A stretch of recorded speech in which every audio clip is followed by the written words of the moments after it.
Ano pong sinabi niyo, Ina? Nalaman ko na ang taong may hawak ng suyopdo nagpakita na.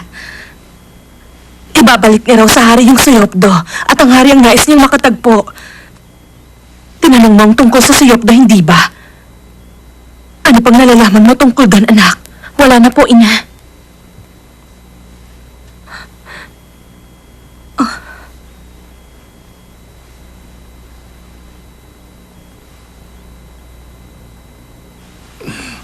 Alam kong si Sowa, nakita ko kamahalan. Paano nangyaring buhay pa siya? Ang sabi niyo sa akin, pinapatay niyo na siya. Kamahalan, kahit kailan hindi kayo dapat nagsisinungaling sa akin. Magtiwala kayo sa akin, sabihin niyo ang totoo. Ano pong tunay na nangyari? At bakit hanggang ngayon buhay pa rin si Sowa? Kailangan natin makuha si Sowa sa purong babaylan. Hindi siya maaaring manatili sa templo ng Sila. Si Michelle ang nagtatago sa kanya. Si Michelle. Kamahalan, kailangan niyo huminahon. Ang mahalaga, pag-aralan muna natin ang mga hakbang na gagawin natin. Kung ganon, ibig po bang sabihin, ang may hawak ng suyopdo ngayon ay si Sowa? O baka naman, si Michelle ang nakakuha ng balaraw. Ang sa akin lang, baka hawak niyang suyopdo at gagamitin niya yun sa kanyang mga pakanak. Kaya naman, kailangan niyo sabihin sa akin ang totoo. Si Sowa, ano po nangyari sa kanya? Kamahalan, Anong nangyari?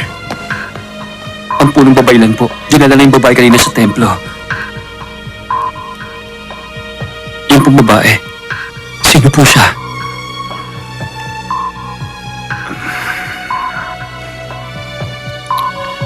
Ministro, paano po yung mga nandun sa labas? Hindi na natin kailangang imbestigahan ang mga nakto. Pauwiin mo na sila.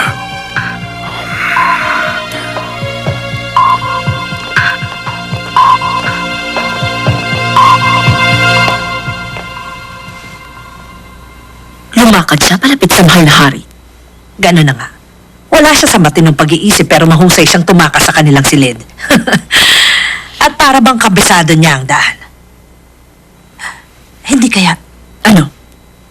Nung makita kanina nung hari yung babaeng yon.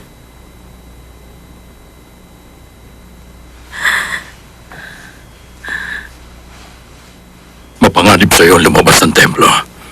Kahit matagal na yon, maaaring may makakilala.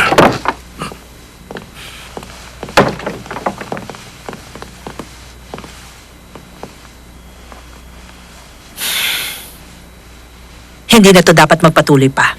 Kailangan naming ikandado ang silid nila. Kung hindi kami dumating, napahamak na siya. Nakarating siya hanggang sa bulwagan ng dewa. Ang sabi sa akin ni Maestro Woljon, ang sakit daw ni... Oo nga pala. Hindi ko alam kung anong pangalan niya. Chunglin po, Lady Michelle. Ganun ba, Chunglin? Ang sabi ni Maestro Woljon, ang sakit ni Chunlin sa puso. Higit sa panlunas panahon ang magpapagaling sa kanya. Aalagaan namin siya hanggang sa tuluyan siyang gumaling. Kaya huwag kang mag-alala. Salamat po.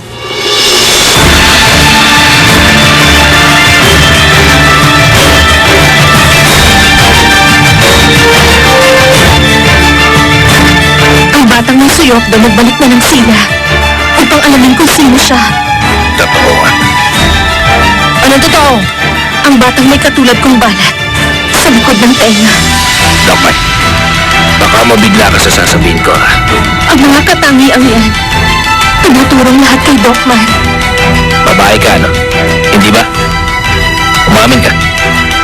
May isang bagay na hindi tumutugma. Prinsesang batang yan.